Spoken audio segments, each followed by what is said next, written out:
साथियों नमस्कार। मैं आर के अमोल अमोल 24 चैनल पर आपका हार्दिक स्वागत है।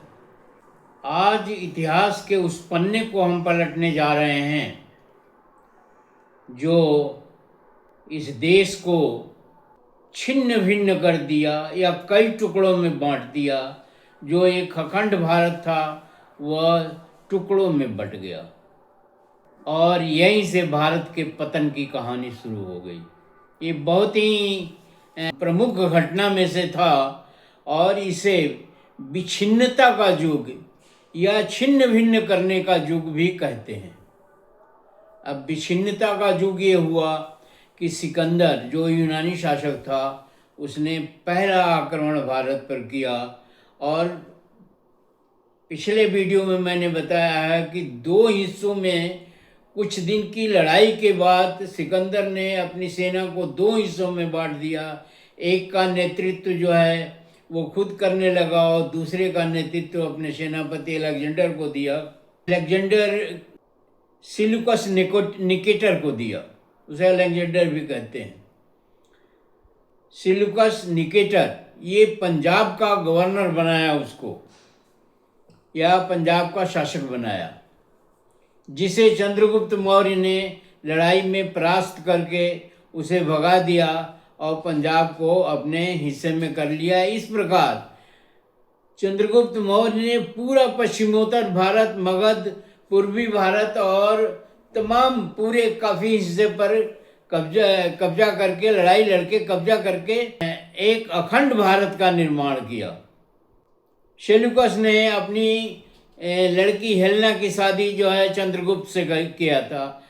अशोक की मृत्यु के बाद चंद्रगुप्त के बाद चंद्रगुप्त का लड़का बिंदुसार और बिंदुसार के बाद अशोक के बाद मौर्य समाज का अधःपतन शुरू हो गया। बहुत कमजोर शासक थोड़े थोड़े समय के लिए रहे, ये पिछली वीडियो में मैं आपको बता चुका हूँ। और उसके बाद जो है भारत छिन्न भिन्न होना शुरू हो गया। अशोक के शासन समाप्त होने के बाद बैक्ट्रिया की यूनानियों ने फिर आक्रमण किया और भारत के पश्चिमी हिस्से में उनका पैर जम गया। जो आज तक्षशिला, रावलपिंडी को तक्षशिला कहते थे, रावलपिंडी और पाकिस्तान के कुछ हिस्सों को उन्होंने अपने कब्जे में ले लिया। यूनानियों में ही डिमेट्रियस आए, कई ग्रुप्स आए जो छोटे छोटे थे और आक्रमण करके उन्होंने पंजाब पर अपना आधिपत्य जमा लिया। परंतु ईसा पूर्व 40 में यवनों का सत्ता भारत से समाप्त हो गया और भारत के पश्चिमोत्तर प्रदेशों में शकों की सत्ता की स्थापित हो गई। शक एक पर्यटनशील जाति थे, घुमक्कड़ जाति थे, जो यहाँ से वहाँ, वहाँ से वहाँ घूमते रहते थे और मूलतः मध्य एशिया के सिकंदरिया के उत्तर पश्चिम के में निवास करते थे। सिकंदरिया वही स्थान है जहाँ सिकंदर ने मिस्र में अपने नाम पर एक शहर बसाया था और इतनी तेज़ी से वो बढ़े कि सौराष्ट्र तक एक ही साल के अंदर उनका शासन फैल गया। और सौराष्ट्र के बाद शकों ने उज्जैन पर आक्रमण किया, उज्जैनी को भी उन्होंने अपने कब्जे में ले लिया और क्षत्रिय शासन स्थापित किया। भारत अखंड नहीं रहा, कई हिस्सों में बट गया।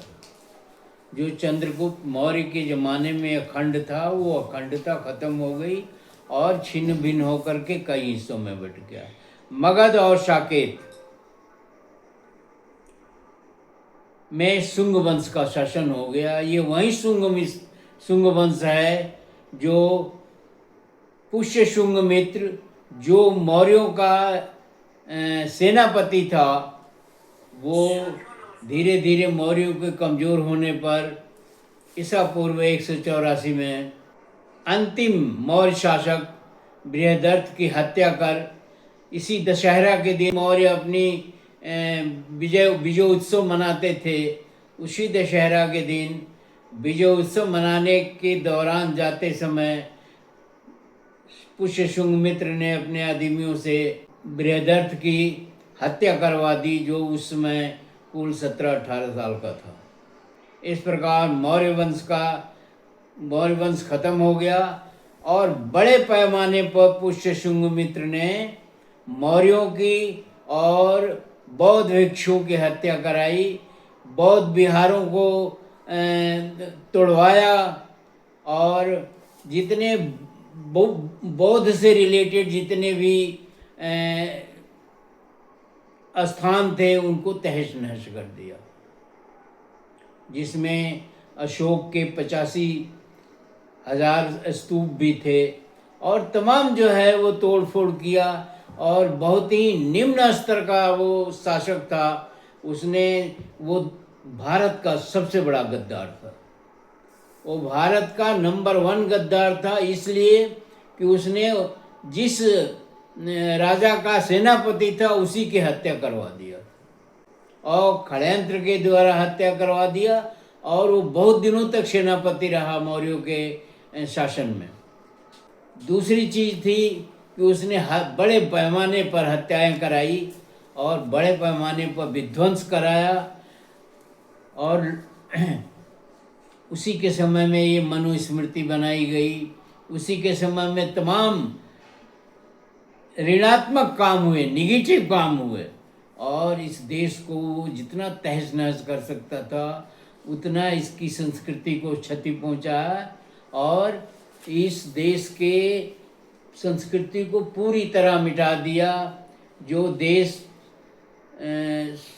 सोने की चिड़िया कहा जाता था, जो विश्व गुरु था, वो सारी मिटा करके उसने नालंदा विश्वविद्यालय को जलवा दिया, तमाम जो है उसने विध्वंसक कार्य कराए और बहुत ही निम्न कोटि का साबित हुआ। उसको देश नहीं, अपने जाति से, वो ब्राह्मण जाति से था, ब्राह्मण जाति से और अपने स्वयं से उसे प्रेम था और उसी के अनुसार उसने इस देश में एक अलग सत्ता स्थापित की जिसमें सिवाय विध्वंस के और कुछ नहीं था।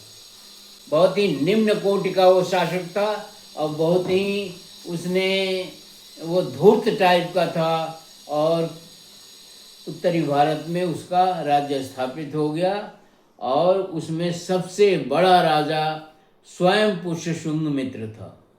उसने विदर्भ के राजा को भी युद्ध में परास्त किया, अश्वमेध यज्ञ किया और ईसापूर्व 148 में उसका देहांत हो गया।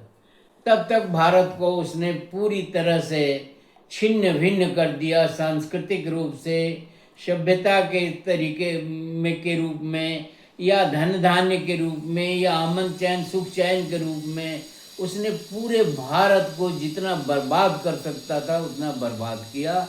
इसलिए पुष्यमित्र शुंग का नाम जो है वो बहुत लिया जाता है इतिहास में, क्योंकि उसने भारत की अखंडता खत्म कर दी। एक तरह से भारत को उसने मटिया-मेट कर दिया। उस वंश का अंतिम शासक देवहूति था। ईसापूर्व 72 में उसके मंत्री वासुदेव कंडव ने ही उनका वध कर नए शासन की स्थापना की। जिस तरह से उसने वध करके जो है राजा का शासन प्राप्त किया था, उसी तरह से कंडव जो उसकी सेनापति था, कंडव, उसने जो है उस अंतिम शासक देवहूति का वध करके शासन प्राप्त किया। लेकिन भारत टुकड़ों में बट गया, कमज़ोर हो गया और विदेशियों का आक्रमण शुरू हो गया। सबसे बड़ी बात थी कि विदेशियों का आक्रमण शुरू हो गया और अंततः आगे मैं आपको बताऊंगा एक वीडियो के माध्यम से ही कि किस तरह से बहुत सारे वंश आए और शासन किया, चले गए। अंततः मुगल वंश जो है वो यहीं रह गया, जो बाद में उसने भी अपनी सत्ता खो दी। कंड वंश में का संस्थापक जो था वासुदेव कंड था, जो पुष्यशुंग मित्र के का सेनापति था, अंतिम शासक का। और उसमें कुल चार शासक हुए और 45 वर्षों तक इसने शासन किया और शासन करने के बाद इस वंश का भी अंतिम शासक सुशर्मा था जो ख़त्म हो गया, और इस तरह से जो छोटे छोटे राज्यों की पैदाइश शुरू हो गई, और इस तरह से भारत की अखंडता समाप्त हो गई और भारत टुकड़ों में बट गया, जो इतिहास की एक बहुत बड़ी घटना है, और जिसके कारण ही हम 755 साल गुलाम रहे, और 755 साल गुलामी के बाद 1947 में किसी तरह से आज़ादी मिली, जो अभी चल रही है। वीडियो को ध्यान से पढ़िएगा, आगे भी आप इतिहास की बातें आपको बताएंगे।